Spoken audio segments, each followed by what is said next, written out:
Hi there, everyone. Welcome to the Daily Gardener. I'm your host, Jennifer Ebling. It's June 20th. There is just nothing that can beat eating fresh food from the garden. It seems every meal around here has fresh basil, lettuce from the garden, and little cherry tomatoes. The other day I was at my olive oil store and they sell this little gizmo called the Zip Slicer. You load it up with your cherry tomatoes or grapes, and then you slice them all in one quick motion.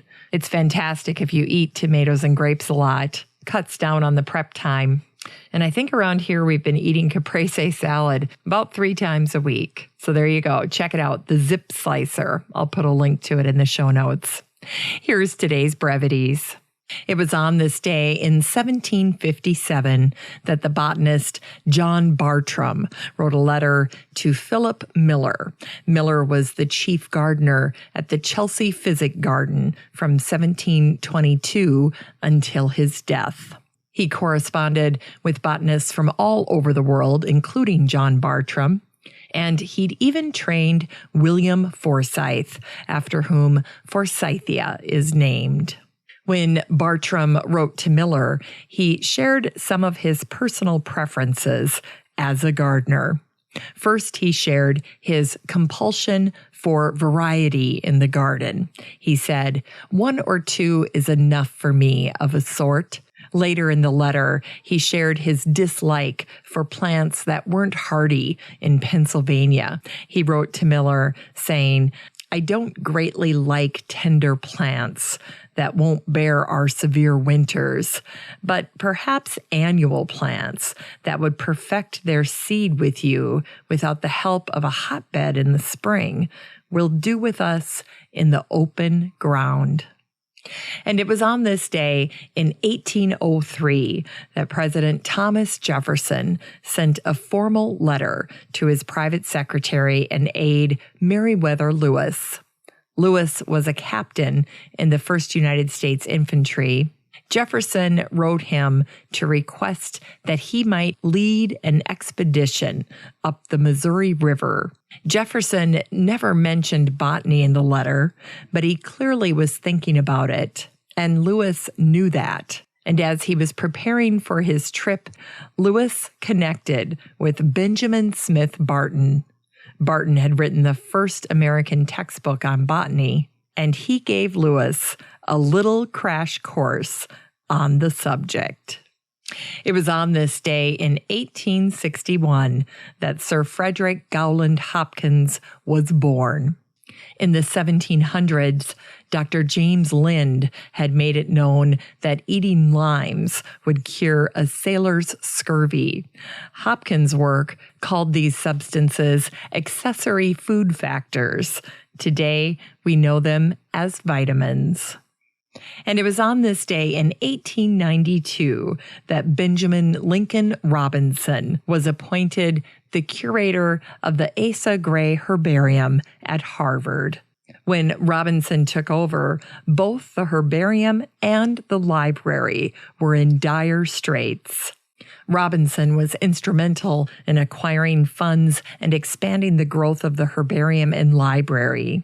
Today, the Gray Herbarium and Library are still housed at Harvard at 22 Divinity Avenue. And it was on this day, 100 years ago, that Isabella Abbott was born. She was the first Native Hawaiian woman to earn a PhD in science, and she became known as the First Lady of Limu, or seaweed. When she was a little girl, she spent hours gathering seaweed for her mother to cook in traditional Hawaiian foods. I found an excellent video online of an interview that Leslie Wilcox did with Abbott back in 2008. When Wilcox asked Abbott about her love of studying seaweed, she said, "There are so few of us. There are thousands of people who work on flowering plants. Flowering plants mostly have the same kind of life story, so they become kind of boring. They make pretty flowers and make nice smells, and they taste good, but they're not like seaweeds. With every one you pick up, it goes through life a different way. It's like a game. I bet myself the whole time when I cut into it on the outside, I say, I think this might be such and such. And then I get to some magnification on the microscope. And nope, I'm 100% wrong. So let's begin again. If you'd like to see that video, you can check for the link in the Facebook group for the show. Just search for the Daily Gardener Community on Facebook. In Unearthed Words, here's a poem from Alice Mackenzie Swaim called Green Summer. No farther than my fingertips, no weightier than a rose, the essence of green summer slips into a waiting pose. The tilted bowl of heaven has spilled its blue and gold among the vines and grasses where autumn is foretold. Skylarks trill the melody, crickets cry it over. Summer hides her mystery in fields of hay and clover. Today's book recommendation is The Hillier Manual of Trees and Shrubs by John Hillier. This book is considered a classic in horticultural literature. The best part about it remains all of the notes that were compiled by members of the Hillier family. Among all of them, they had an amazing amount of direct experience growing plants and assessing their performance in different regions. For today's garden chore, don't forget to pinch back some of your perennials. This is also known as the Chelsea chop. The simple technique helps control height and delay bloom. You can use the Chelsea chop on a number of herbaceous perennials in your garden. Plants like mums, lysimachia, helenium, aster, sedum, and so forth. Finally, here's something sweet to revive the little botanic spark in your heart. It was on this day in 1831 that the botanist and founding member of the Tory Botanical Club, Co. Finch Austin, was born. He was a noted expert on the mosses and liverworts of North America. To give you an idea of his fearlessness while he was collecting plants, here's a little story I ran across. He was visiting a brother in New York, and he decided he wanted to climb High Tor. Austin climbed the mountain, stopping along the way to add specimens to his shoulder bag. When he reached the top, he surprised his brother and handed him the specimens with instructions to meet him at the base of the mountain.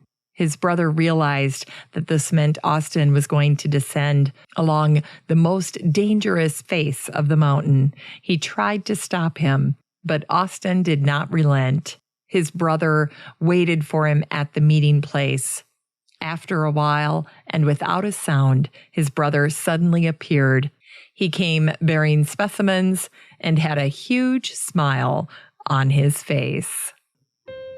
Thanks for listening to The Daily Gardener. And remember, for a happy, healthy life, garden every day.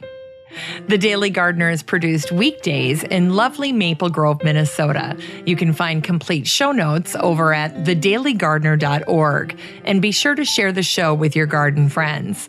You can find The Daily Gardener on all your favorite social media, Instagram, Twitter, and Pinterest, and of course, Facebook.